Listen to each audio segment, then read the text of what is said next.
गुरुर्ब्रह्मा गुरुर्विष्णू गुरुर्देवो महेश्वरा गुरु साक्षात परब्रह्म तस्मै श्री गुरवे नमः। शुका सारिके पूर्ण वैराग्य जाचे वशिष्ठा परी ज्ञानयोगेश्वराचे कवी वाल्मिका सारिखा मान्यसा नमस्कार माझा सद्गुरु रामदासा। सद्गुरुनाथ महाराज की जय। मनोजवं मारुततुल्यवेगं जितेन्द्रियं बुद्धिमतां वरिष्ठं वातात्मजं वानरयूथमुख्यं श्रीरामदूतं शरणं प्रपद्ये। महारुद्र हनुमान की जय। परमपूज्य सद्गुरू डॉक्टर काकांना साष्टांग प्रणिपात करते। आज माझी आई इथे आलेली आहे, जिने मला घडवलं। मी आईलाही साष्टांग नमस्कार करते। आणि आपण सगळे उपस्थित सर्व श्रोतेजन, जगदीश मूर्ती, तेथे माझी व्युत्पत्ती किती, बुद्धिहीन अल्पमती सलगी करते श्रीराम। थोडंसं आपण आधी नामस्मरण करूया, कारण गोंदवलेकर महाराज असं म्हणतात की जिथे नाम आहे तिथे राम आहे, आणि जिथे राम आहे तिथे हनुमंत आहे। आपण एक 5 वेळा श्रीराम जयराम म्हणूया आणि मग आपल्या आजच्या विषयाला सुरुवात करूया। श्रीराम जय राम जय जय राम। श्रीराम जय राम जय जय राम। श्रीराम जय राम जय जय राम। श्रीराम जय राम जय जय राम। श्रीराम जय राम जय जय राम।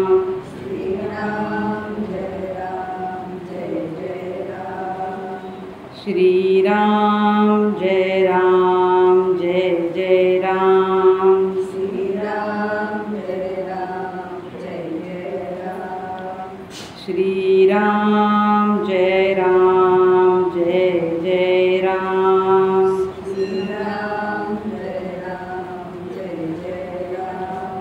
जय जय रघुवीर समर्थ।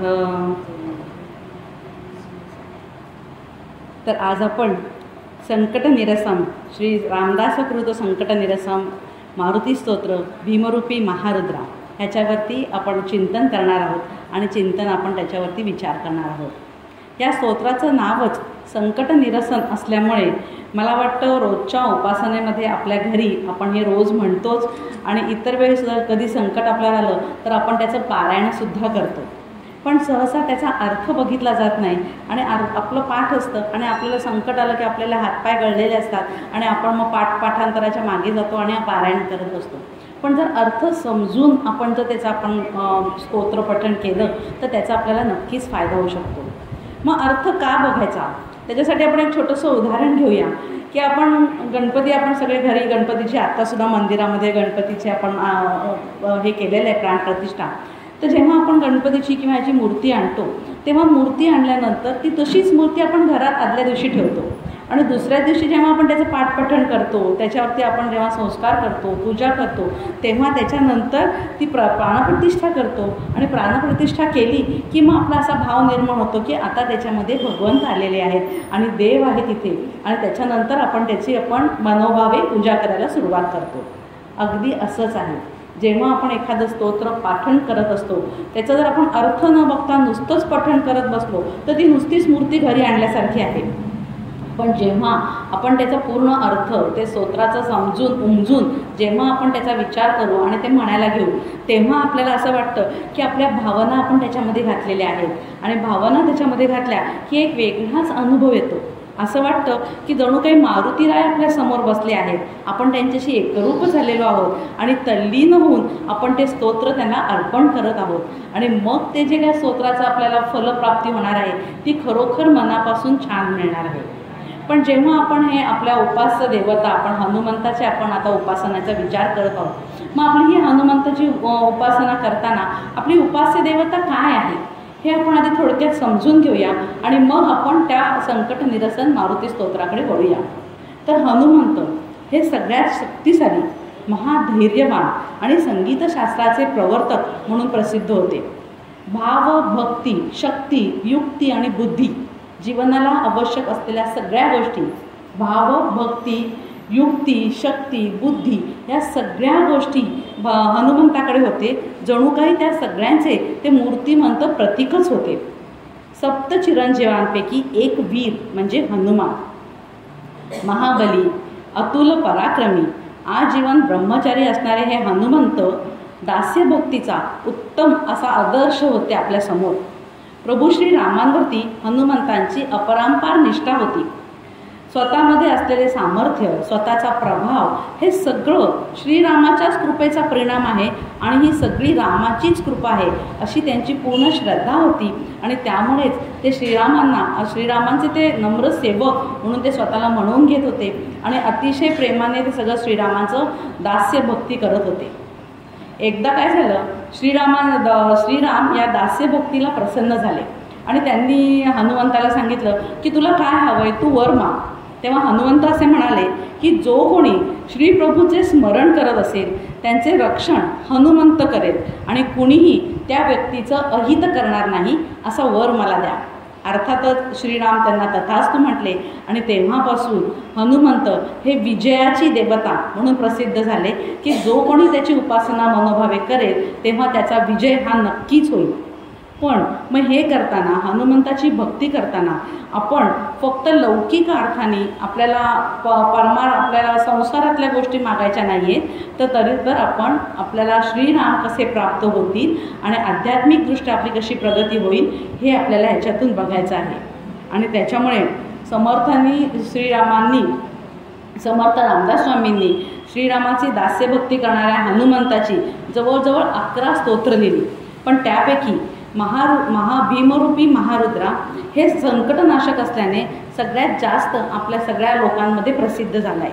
त्याच्या अर्थपूर्ण पठणाने मारुती आपल्या पाठीशी सतत उभा आहे, हनुमंत आपल्या पाठीशी सतत उभे आहे असा धीर आपल्याला मिळतो.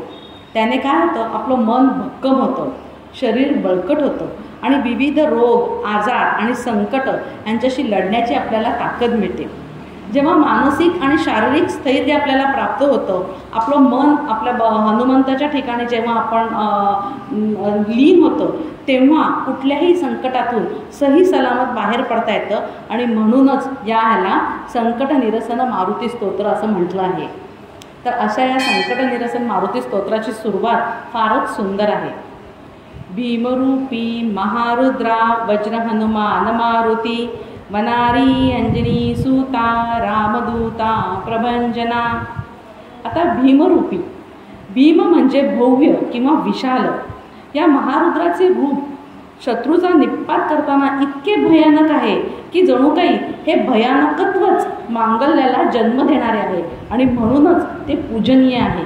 आणि म्हणून समर्थ या भीमरूपाला वंदन करत आहे. मग शत्रूचा निपात करताना, मग तो शत्रू कुठला पण असू दे, राष्ट्राचा असू दे, धर्माचे शत्रू असू देत किंवा समाजाचे शत्रू असू देत, अगदी आपण जेव्हा आध्यात्मिक उन्नतीचा विचार करतो तेव्हा आपल्यामध्ये येणारे षड्रूपांचा पण आपल्याला शत्रू असू देत, या षड्रूपांवरती निपात करताना ह्यांचा नाश करण्यासाठी अत्यंत भयानक असं आपल्याला कोणीतरी सपोर्ट सिस्टीम लागते. आणि त्यालाच आपण म्हणतो की आपण जेव्हाही सपोर्ट सिस्टीम असेल तेव्हा आपलं मन आपलं घट्ट होतं आणि अतिशय दृढ मनोनिग्रहाने आपल्याला काम करायला सपोर्ट मिळतो. आणि म्हणून समर्थांना मारुतीचं हे भीमरूप अत्यंत प्रिय आहे आणि म्हणून ते म्हणतात भीमरूपी. मग भीमरूपी महारुद्रा, महारुद्रा हा शब्द भगवान शंकरासाठी आपण वापरतो. पण या विश्वाचे कल्याण करण्यासाठी जेव्हा जेव्हा महाविष्णूंनी एखादं कार्य केलं असेल तेव्हा त्याला मदत करावी अशी शंकराला नेहमीच इच्छा झालेली आहे. आणि त्यासाठी त्यांनी आपणहून विष्णूंना मदतीचा हात पुढे केलेला आहे. अशा अनेक अवतारामध्ये आत्तापर्यंत भगवान श्री विष्णूंना शिवांनी सहकार्य केले आहे. पण या सगळ्या अवतारामध्ये, रामावतारामध्ये जेव्हा शंकरांनी भगवान विष्णूंना मदत केली ती आहे हनुमंताच्या रूपामध्ये. आणि म्हणूनच हनुमंत हे शंकराचे अंश रूपाने आलेले आहेत आणि त्यांनाच महारुद्र असं म्हणतात. आणि समर्थांनी हाच महारुद्र हा शब्द आपल्या हनुमंतांना दिलेला आहे. थोडक्यात आपण ज्याची उपासना करणार आहोत ते आपले दैवत किती थोर आहे, किती महान आहे, किती भव्य आणि विशाल आहे, हे पहिल्या 2 शब्दातच समर्थ आपल्याला सांगतायत. भीमरूपी महारुद्रा, वज्र हनुमान मारुती. आता हनुमंताच्या जन्माची कथा आपल्या सगळ्यांना माहितीच आहे. हनुमंताचा जन्म झाला आणि अंजनी मातेने त्यांना पाळण्यात ठेवलं. जेव्हा पाळण्यात ठेवता क्षणी त्यांना सूर्योदय दिसला आणि त्यांना असं वाटलं की हे कुठलं तरी खूप छान फळ आहे आणि आपल्याला ते खायला मिळेल, म्हणून त्यांनी सूर्याकडे उड्डाण केलं.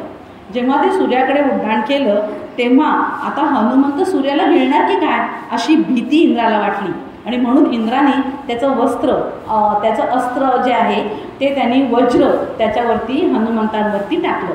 आणि जेव्हा ते हनुमंतांवरती टाकलं तेव्हा हनुमंतांच्या ते हनुवटीला लागलं आणि हनुवटी त्यांची फुटली आणि ते बेशुद्ध होऊन खाली पडले.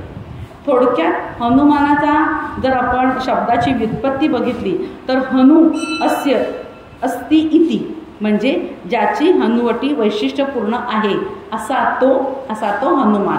मग हनुमान जेव्हा हे वज्र लागून खाली पडले तेव्हा वरुणदेव साक्षात राबवले, कारण तो वरुणपुत्र होता.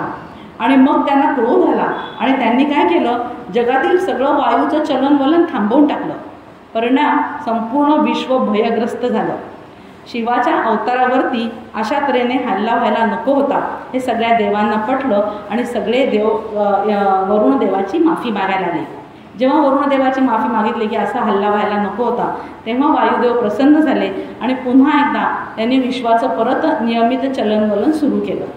अशा वेळी इंद्रदेवाने हनुमंतांना वर दिला आणि सांगितलं की आता वज्राचा जरी आघात तुमच्यावरती झाला तरी तुम्हाला काहीही होणार नाही. तुमचं सर्व शरीर वज्रांगाचे हो, म्हणून वज्राच्या आघाताने ज्यांच्यावर काहीही परिणाम होत नाही असे ते आहेत हनुमंत, म्हणजे वज्र हनुमान मारुती. थोडक्यात आपल्यावरती संकट, आपण हे जेव्हा पाठ करतोय म्हणतोय तेव्हा ते आपण आपल्याशी लावून घेणार आहोत. मग आता आपल्यावर हे संकट झेलण्यासाठी आपल्याला काय करायला पाहिजे, तर आपलं मन सुद्धा वज्रासारखं आपल्याला कठीण पाहिजे. नाहीतर काय होतं, संकट आलं की आपण लगेच हातपाय गाळतो, घाबरतो, हे कसं जमेल असं आपण भीती करतो आणि आपण काहीच आपलं क्रियमान कर्म करत नाही. आपण सगळं देवावर भार सोडतो की देवा तूच काय ते बघ. पण देव म्हणतो आधी आहे तू तरी काहीतरी कर, मग मी तुझ्या पाठीशी आहे. आणि त्याच्यासाठी आपलं मन कसं पाहिजे, तर वज्रासारखं कठीण आणि खंबीर असलं पाहिजे. आणि मग समर्थ म्हणतात प्रभाते मनी रामचिंतित जावा, कारण हा रामच आहे जो संकटकाळी आपल्या सेवकाचे रक्षण करतो. आणि जिथे राम रक्षण करायला येतो तिथे हनुमंत तर येणारच आहे. त्याच्यामुळे प्रभाते मनी रामचिंतित जावा. पण हे कधी, जेव्हा आपण आपलं मन वज्रासारखं कठीण करू तेव्हाच हे होणं शक्य आहे. पुढे समर्थ म्हणतात वनारी अंजनी सुता. या ठिकाणी वनारी हा जो शब्द आला आहे तो रावणाच्या वनाबद्दल आला आहे.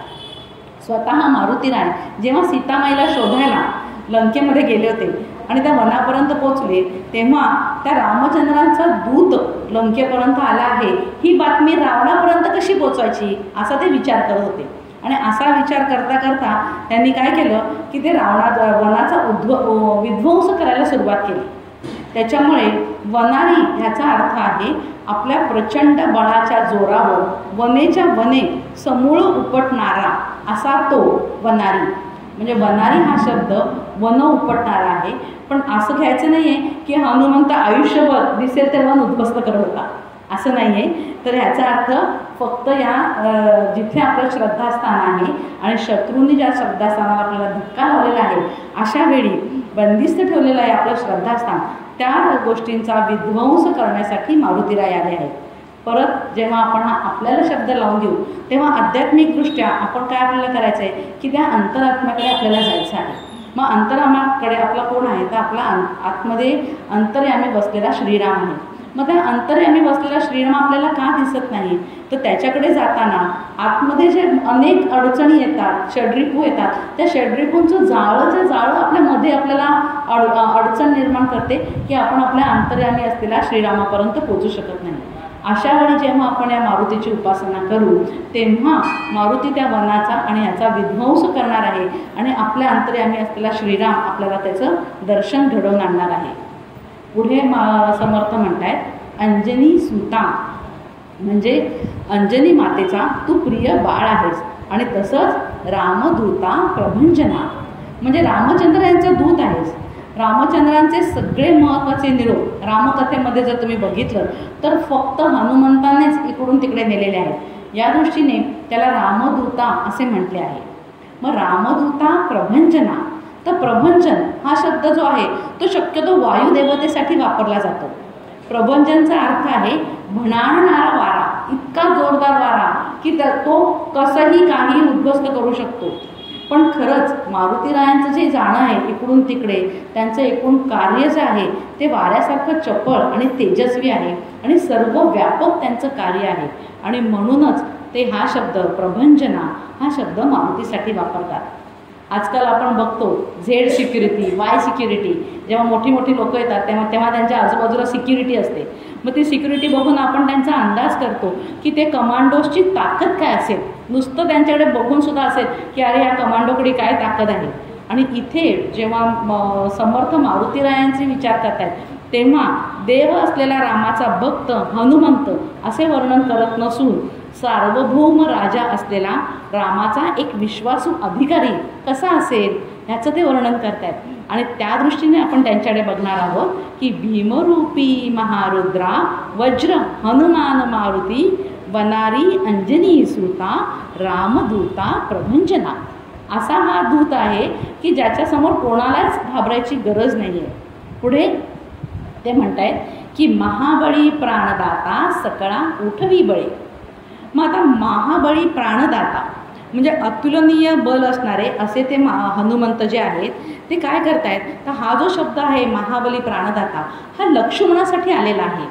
कारण रावण युद्धामध्ये जेव्हा शक्ती लागून लक्ष्मण मूर्छित होऊन पडले होते, अशा वेळी द्रोणागिरी पर्वत आणून त्याच्यातली संजीवनी उपलब्ध करून देऊन लक्ष्मणाला खऱ्या अर्थाने मारुतीरायांनी प्राणदानच दिलेले आहे. आणि त्याच्यासाठी महाबळी प्राणदाता हा लक्ष्मणाचा उद्देशून हा अर्थ कथेमध्ये आला आहे. पण परत योगशास्त्राच्या दृष्टीने जर आपण विचार केला तर तुम्ही आम्ही निद्रेमध्ये असताना सुद्धा प्राणशक्तीच्या रूपात तुम्हाला आम्हाला मारुतीराय जिवंत ठेवतात. आपल्या प्राणशक्तीमध्ये ते आहेत म्हणून जिवंत ठेवतात. जेव्हा आपण शांत झोपलेलो असतो, निद्रेमधून सकाळी उठतो, तेव्हा सकाळा उठवी बळे म्हणजे कोण आहे, तर दुसऱ्या दिवशी सकाळी उठवू शकणारा आपले जे प्राण आहेत, प्राण शिल्लक आहेत म्हणूनच आपण उठू शकतो. आणि हे कोण करतात, तर हे महाबळी प्राणदाता हनुमंत आहे. जेव्हा आपण डोळे उघडतो तेव्हा हनुमंताचं स्मरण करायचं की हनुमंता तुझ्यामुळे मी आज परत आजचा दिवस बघू शकतोय आणि आजचे कर्म जे काही मी आहे हे तुझ्यामुळे मी ईश्वरार्पण करणार आहे आणि त्याप्रमाणे तुझी जशी इच्छा असेल तशी कर्म मी करत जाणार आहे. असं जेव्हा आपण म्हणतो तेव्हा पुढे समर्थ म्हणतात कसा आहे हा, तर सौख्यकारी शोकहर्ता, म्हणजे मारुतीराय हे अत्यंत सौख्यकारी आहे, साधूजनांचा शोक हरण करणारे आहेत. या ठिकाणी हनुमंताचं वर्णन करताना समर्थांनी अत्यंत चाणाक्षपणे अजून एक गोष्ट केली आहे की ज्यांना खरोखर मारुतीचे भक्त बनायचं आहे, या समाजामध्ये काहीतरी सौख्यकारी कर्म करायचं आहे, समाजाचं शोक हरण करायचं असेल तर त्यांनी कसं असायला हवं, यासाठी हनुमंतासाठी असायला हवं असे समर्थ सांगतात. आणि मग हनुमंत कसे आहेत, धूर्त वैष्णव गायका. आधी आपण सोपा अर्थ बघूया की वैष्णव म्हणजे काय, तर पुष्कळ ठिकाणी आपल्या वाङ्मयामध्ये श्रेष्ठ भक्त याला वैष्णव असे म्हणतात. म्हणजे वैष्णव हा शब्द वापरला जातो. आपल्याला सगळ्यांना माहिती आहे की वैष्णव जनतो तेणे कहिये पीर पराई जाणेरे, म्हणजे जो दुसऱ्यांचं दुःख जाणतो समजून घेतो असा जो श्रेष्ठ भक्त आहे त्याला वैष्णव म्हटलं जातं. आणि हनुमंत हा असाच श्रेष्ठ भक्त आहे जो सगळ्या जनतेचं दुःख दूर करू शकतो आणि जनसेवा ही ईश्वर सेवा मानतो, तोच खरा वैष्णव आहे. आणि अर्थात हनुमंत तसेच आहे. जेव्हा ते सीता भेटीसाठी गायका म्हणजे जेव्हा ते सीता भेटीसाठी वनामध्ये गेले आणि सीतेचा शोध घेत होते तेव्हा राक्षसींच्या वेढ्यामध्ये त्यांना सीतामाई दिसली. आणि मग त्या सीतामाईला कळायचं कसं की हनुमंत आलेले आहेत. तेव्हा त्यांनी एका वृक्षावरती बसून राम सद्गुणांचं गायन गायला सुरुवात केलं. या कथेला अनुसरून समर्थ असं म्हणतात की गायका इतके सुंदर त्यांना गायनामधलं माहिती होतं. त्या ज्या गायकाचं गाणं पुन्हा पुन्हा ऐकावं, ते गुणगान पुन्हा पुन्हा ऐकावं आणि त्यांचं गाणं सतत ऐकत राहावं, असे ते गायका आणि असे आपले हनुमंत आहेत. मग ते महावैष्णव पण आहेत, महागायक पण आहेत आणि समर्थांनी अत्यंत हेतुपुरस्पर इथे अत्यंत सुंदर शब्द वापरला आहे, तो म्हणजे ते धूर्त पण आहेत. भक्त म्हटला की बावळट असला पाहिजे, कोणीही फसवलं की फसलं पाहिजे, कोणी टपली मारून गेलं की रडलं पाहिजे आणि मग आता काय बाबा ही देवाचीच इच्छा असं म्हणून जो कोण भक्त असेल तर असा भक्त समर्थांना मान्य नाही. अशा गुळचट भक्ताची व्याख्या समर्थांना चालत नाही. आपण कोणाकडून फसलं जाणं हे मान्यच नाही आहे, पण समर्थांनी आपण कोणाला फसवणं, कोणाकडून आपण फसू नये हे मान्य नाही आणि कोणाकडून आपण फसले जाणं हे त्याहूनही मान्य नाही. समर्थ असं म्हणतात की कपटी माणसाचा कपटी डाव हा समजलाच पाहिजे आणि वेळेप्रसंगी तो त्याच्यावरती उलटवला सुद्धा गेला पाहिजे. असे हनुमंत धूर्त आहे. ते स्वतः कोणाचंही वाईट कधीच करत नाहीत, पण कपटी माणसाला ते कधीही क्षमा करत नाहीत. त्यांचे कपट त्यांच्या अंगावरती हनुमंत उलटवतातच आणि त्यालाच समर्थ म्हणतात सावध, साक्षेपी आणि दक्ष. असा जो आहे तो धूर्त आहे. आणि संकट निरसन स्तोत्राचा परत आपण विचार करतोय की जेव्हा हे मी लावून घेतो तेव्हा आपल्यामध्ये जेव्हा वेगवेगळी संकट येतात, अशा वेळी हनुमंताप्रमाणे प्रत्येक परिस्थितीत आपण देखील सावध, साक्षेपी आणि दक्ष असलं पाहिजे की माझ्यावरती कुठलं संकट येते, कुठल्या गोष्टीमुळे येते, काय कारण आहे आणि कुठल्या गोष्टींनी त्याचं निरसन मी करू शकेन, असा जेव्हा आपण विचार करू तेव्हाच आपल्याला ते धूर्त वैष्णव गायका याचा अर्थ समजू शकतो. पुढे समर्थ म्हणतायत सौख्यकारी शोकहर्ता धूर्त वैष्णव गायका दीनानाथा हरी रूपा सुंदरा जगदांतरा. म्हणजे या ठिकाणी दीनानाथा हरी रूपा या ठिकाणी समर्थांनी हनुमंताचे रूप हे ईश्वर भावात बघितले. आपल्याला भगवद्गीतेतलं माहितीच आहे, ईश्वर सर्वभूताना हृदयेषु तिष्ठती. म्हणजे सगळ्यांच्या हृदयामध्ये असलेला जो आहे तो सगळ्यांच्या हृदयामधला परमात्मा जो जगातल्या सुद्धा सगळ्या व्यक्तींच्या अंतरात्म्यामध्ये आहे, असा जो आहे, जो दीनांचा नाथ आहे असा तो दीनानाथ. आणि हरिरूपा म्हणजे हे हनुमंता तुम्ही प्रत्यक्ष परमेश्वर स्वरूपच आहात. परमेश्वराला सुद्धा हरी हा शब्द भक्ताचे चित्त हरण करणार आहे, अशा अर्थाने आपण हरिरूपा म्हणतो. ते अत्यंत सुंदर आहेत, सुंदरा जगदंतरा आणि त्यामुळे आपल्या सगळ्या भक्तांचे चित्त हरण करणारे असे हे हनुमंत आहेत. आणि म्हणून दीनानाथा हरिरूपा सुंदरा जगदंतरा. पुढे म्हणतायत पाताल देवता हंता भव्य सिंधूर लेपना. आता पाताल देवता हंता हा जो शब्द आहे, हा शब्द एक विशेष कथा घेऊन येते. काय होतं, रामचंद्रांच्या कथेमध्ये जेव्हा रामाचे आणि रावणाचे युद्ध सुरू झाले, अशामध्ये युद्ध दिवसभर चालायचे आणि संध्याकाळी आणि रात्री ते बंद असायचे. पण अशा वेळी सुद्धा अचानक हल्ला होऊ नये म्हणून रामाच्या शिबिकेभोवती हनुमंताचा कायम पहारा असायचा. आणि या गडबडीतून सुद्धा एक दिवस काय होतं की राम आणि लक्ष्मणांचा पत्ताच लागत नाही. पाताळातले दोन राक्षस अहिरावण आणि बहिरावण या दोन राक्षसांनी राम आणि लक्ष्मणांना बेशुद्ध करून त्यांचे हरण केले होते. आणि त्याच्यामुळे हनुमंतांनी हे शोधून काढलं. ते स्वतः पाताळात गेले, त्या दोन राक्षसांचा त्यांनी वध केला. तो वध कसा करायचा हा मार्ग समजून घेतला, त्या राक्षसांचा वध केला आणि राम आणि लक्ष्मणांचा आपल्याला सुरक्षित परत ते वरती घेऊन आले. आणि म्हणून इथे हा शब्द आला आहे पाताल देवता हंता.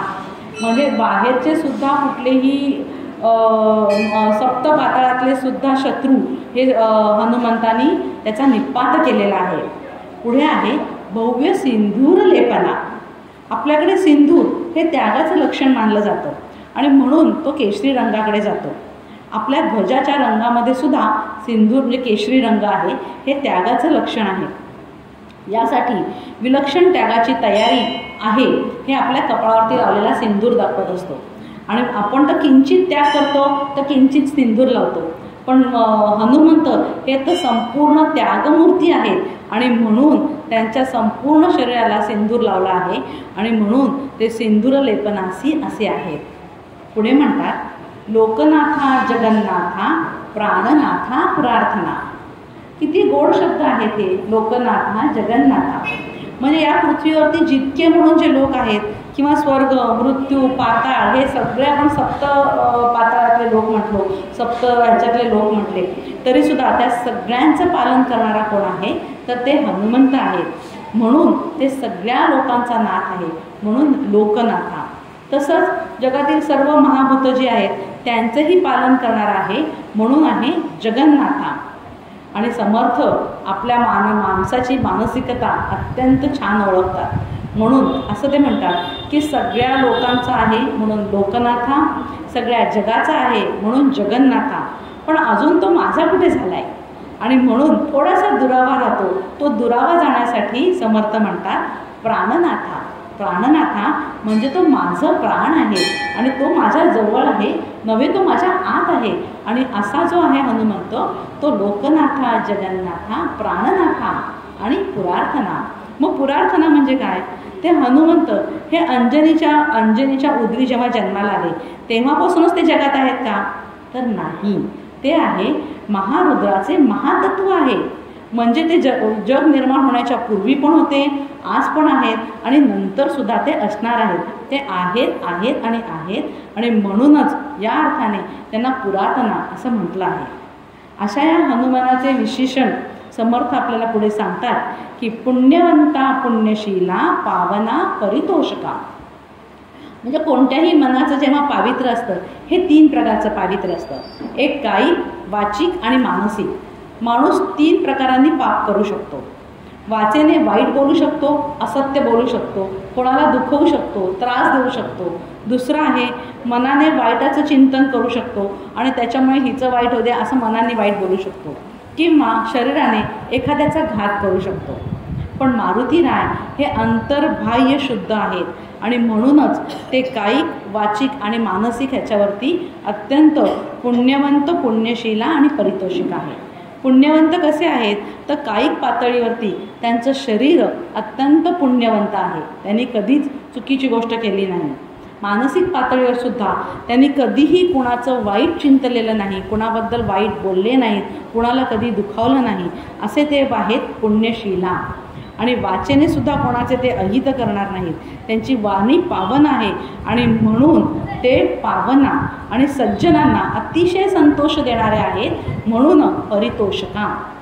म्हणून समर्थ आपल्या श्लोकातून म्हणताय, समर्थ मनाच्या श्लोकामध्ये मारुतीरायांबद्दल असं म्हणताय, मुखी राम त्या काम बांधू शकेना, गुणे इष्टधारिष्ट त्याचे चुकेना, हरिभक्त तो शक्त कामा समारी, जगी धन्य तो दास जगी धन्य तो मारुती ब्रह्मचारी. श्रीराम म्हणजे ज्याच्या मुखात रात्रंदिवस परमेश्वराचे नाम आहे, ज्याला कुठलाही त्या नामामुळे कुठलंही काम त्याला बाधू शकत नाही आहे, त्याचे दैवी गुण अत्यंत चढत्या क्रमाने त्याला सहजपणे लाभलेले आहेत, असा हरिभक्तीच्या बळावर जो शक्त म्हणजेच समर्थ होऊन कामावरती विजय प्राप्त करतो, असा ब्रह्मचारी मारुती हा धन्य आहे. आणि तुलसीदास त्यांना म्हणतात, हनुमंत हा कसा आहे तर सकल गुणनिधान असे हनुमंत आहेत. म्हणजे कुठलाही असा सद्गुण नाही जो हनुमंताला प्राप्त नाही. सद्गुणांचा अर्क म्हणजे हनुमंत असे आहेत. पुण्यशीला, पुण्यवंत, पुण्यशीला, पावना, परितोषका. ह्याच्या पुढच्या ओळी ज्या आहेत त्या मात्र हनुमंत युद्धाला उभे राहिले आहेत अशा अर्थाचे आहेत. हनुमंत जेव्हा युद्धाला उभे राहिले तर ते कसे दिसतील? तर ते तसे उभे असल्यामुळे त्यांचे दोन्ही हात ध्वजांगे उचली बाहो, म्हणजे ध्वज अंग ह्याचे 2 अर्थ होतात. एक अर्थ आहे की रामचंद्रांचा ध्वज त्यांनी हातात घेतलेला आहे आणि आपल्या हाती घेऊन ते शत्रूंवरती दाखवत आहेत की मी रामचंद्रांचा दूत आहे आणि ते ध्वज हातात घेऊन येत आहेत. आणि दुसरं म्हणजे दोन्ही हात वर उचलून राक्षसांना सीमेवरती पाठीमागे लोटत आहेत, किंवा राक्षसांचा निपात करण्यासाठी आपले दोन्ही बाहो ध्वजांग म्हणजे वरच्या हाताने आवेशाने उचलून धरलेले आहेत. अशा तऱ्हेने ते संतापून राक्षसांच्या सेनेवर आले की मग यमाचे जे सहाय्यक आहेत काळाग्नी, काळ रुद्राग्नी हे चळाचळा कापू लागतात. मारुतीराय युद्ध करत असताना त्यांच्या दंतपंक्ती अशा काही आवडतात, दाढा अशा काही करा आवडतात की त्यामध्ये ब्रह्मांड मावेल की काय आणि त्यांचा चुराडा होईल की काय अशी भीती त्यांना वाटते. मारुतीरायांच्या डोळ्यामधून ज्वाला बाहेर येत आहेत, ज्वालेने त्यांचं ते शत्रूचा निपात करत आहे. त्यांच्या भ्रुकुटी म्हणजे भुवया अत्यंत तीव्र आणि ताठरलेल्या आहेत. सर्व राक्षसांना एकत्र बांधून उचलून फेकून देणारे त्यांचे ते पुच्छ ते सुद्धा त्यांच्या माथ्यापाशी दिसत आहेत. आणि ते युद्धामध्ये प्रचंड हालचाल करत असताना सुद्धा त्यांचा मुकुट म्हणजे किरीटी आणि त्यांच्या कानातील कुंडले अतिशय सुंदर दिसत आहे. इतकंच नव्हे तर सुवर्ण कटिका सोटी म्हणजे त्यांच्या कमरेवरती जी मेखला आहे ती मेखलासुद्धा सोन्याची आहे आणि त्यात छोट्या छोट्या घंटा आहेत. आणि त्या घंटा कशा वाजतायत तर त्या किणकिण असा आवाज करत वाजता आहेत. त्या इतक्यात आवाजात वाजणं त्यालाच विशेषण दिले नागराम. जेव्हा घंटा घण घण आवाजात मोठ्यांदी वाजतात, आपण खेडेगावामध्ये एकमेकांना जेव्हा बोलवतो तेव्हा हळी देणं म्हणतो आणि ती हळी आपण जोरजोरात मोठ्यांदी देत असतो. पण शहरामध्ये मात्र आपण बोलताना अतिशय सौम्य शांत भाषेत बोलतो म्हणजे त्याचा आवाज किणकिण असा येतो. मारुतीराय उभे राहिले की मग कसे दिसत आहेत ते पर्वतासारखे दिसत आहेत. आणि हा पर्वत वाकडा तिकडा नाही आहे तर तो कसा आहे नेटका सडपातळू म्हणजे समर्थांचा प्रत्येक ठिकाणी नेटकेपणावरती अत्यंत भर आहे.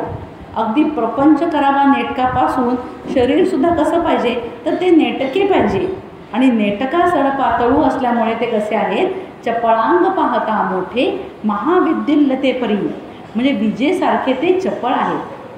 कुठलंही आपल्याला जर कार्य करायचं असेल तर भक्ताची प्रकृती शरीरयष्टी कशी पाहिजे ती मारुतीरायांसारखी असली पाहिजे. या हनुमंताचा मुकुट म्हणजे किरीट, कानातील कुंडले आणि कमरेवरचा मेखला छान दिसतोय. हे या युद्धाच्या आवश्यक त्वेषामध्ये असताना सुद्धा का सांगितलं आहे कारण ते कितीही त्वेषांनी लढत असले तरी विचारांनी अत्यंत शांत आहेत, स्थिर आहेत आणि अत्यंत धूर्तपणे त्या आपल्या चाली खेळत आहेत. आपल्याला हेच ह्याच्यातून समजून घ्यायचं आहे की कुठलंही संकट असलं तरीसुद्धा आपली मनस्थिती ही हनुमंतांसारखी स्थिर आणि शांत आणि धूर्त असली पाहिजे की कुठल्या क्षणी आपल्याला काय करायचं ह्याचं विचार करण्याचा विवेक आपला कायम जागृत असला पाहिजे की काय केल्यानंतर आपण कसं वागायचं आहे हे जेव्हा आपण विवेकाने विचार करू तेव्हाच आपल्यावरचं संकट निरसन होणार आहे. आणि त्याच्यासाठी जर आपण मारुतीची उपासना केली, हनुमंताची उपासना केली तर हनुमंत आपल्या पाठीशी उभे राहणारच आहेत. तर आत्ता आपण ज्या ओळी 7-8 ओळी बघितल्या या युद्धातील वर्णनाच्या आहेत. कशा आहेत ध्वजांगी उचली बाहो आवेशी लोटिला पुढे काळाग्नी काळ रुद्राग्नी देखता कापती भये ब्रह्मांडी मायली नेणू आवळे दंतपंगती नेत्राग्नी चालल्या ज्वाळा बुरगुटी ताठिल्या बळे पुच्छते मुरडिले माथा किरीटी कुंडले बरी सुवर्णकटिका सोटी घंटा किंकिणी नागरा ठकारे पर्वता ऐसा नेटका सडपातळू चपळांग पाहता मोठे महाविद्युल्लते परी.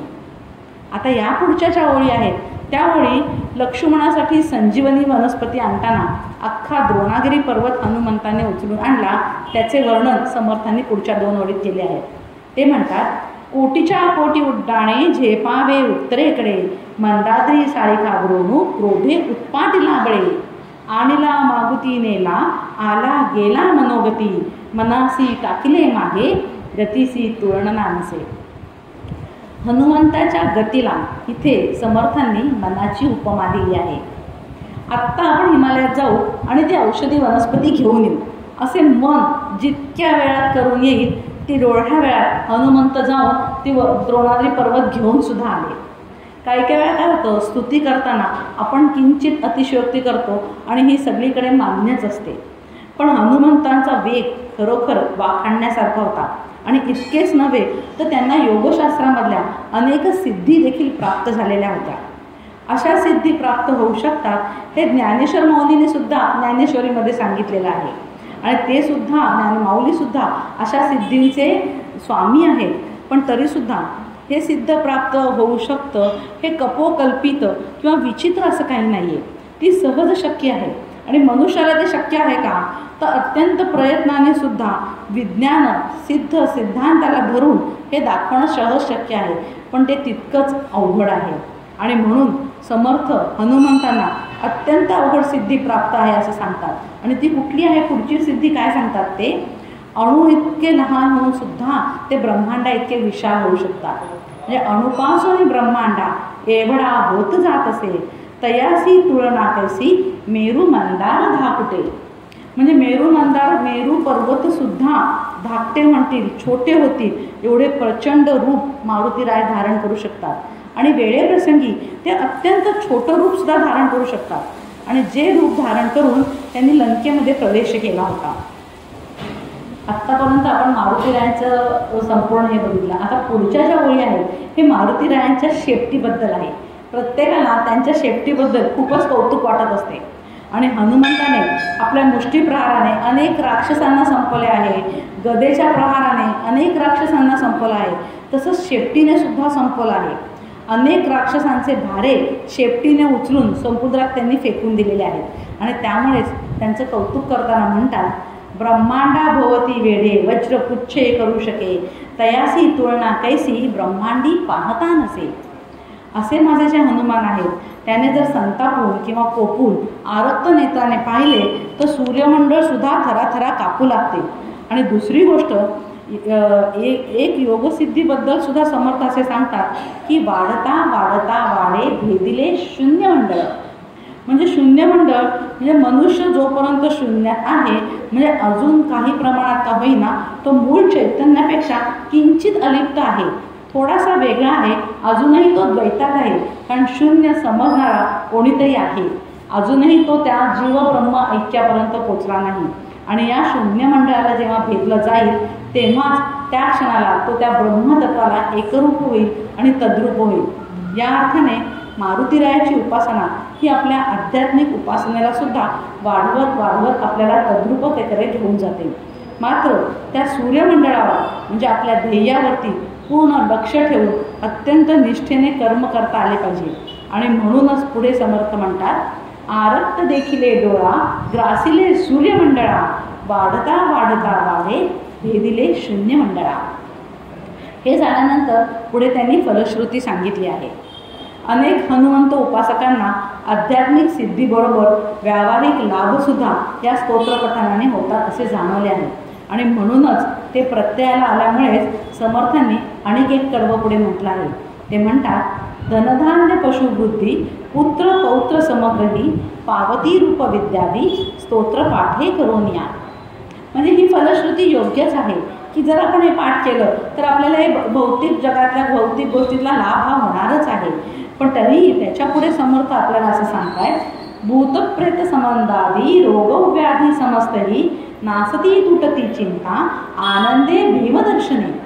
म्हणजे मनुष्य देह सोडत असताना जे चिंतन करतो त्याच रूपात तो पुढे जाण्याची शक्यता असते. शेवटच्या क्षणी का होईना आपले भगवत चिंतन हे झालेच पाहिजे.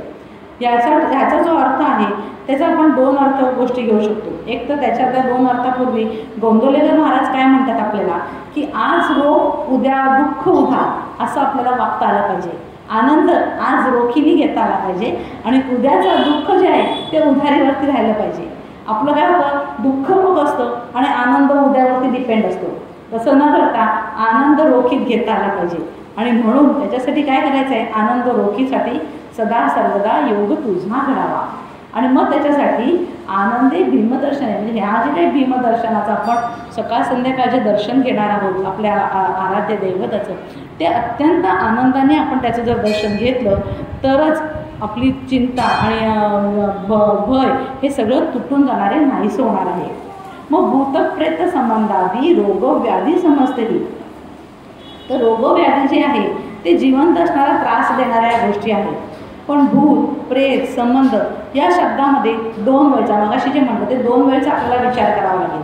एक म्हणजे कोणीतरी कुठल्या तरी भूतापासून प्रेतापासून संबंधापासून जर मला कधी त्रास होणार असेल तो त्रास या हनुमंताच्या उपासनेने माझा नाहीसा हवा.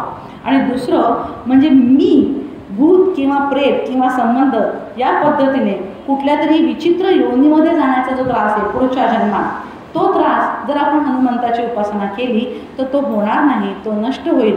आणि म्हणून आपल्याला ही हनुमंताची उपासना एकनिष्ठेने करायची आहे. आणि त्याच्यासाठी म्हणतात नासती तुटती चिंता आनंदे भीमदर्शने. आणि मग पुढे समर्थ शेवटचं म्हणतायत हेदरा 15 श्लोकी लाभली शोभली बरी दृढदेहो आणि संदेहो संख्या चंद्रकळागुणे.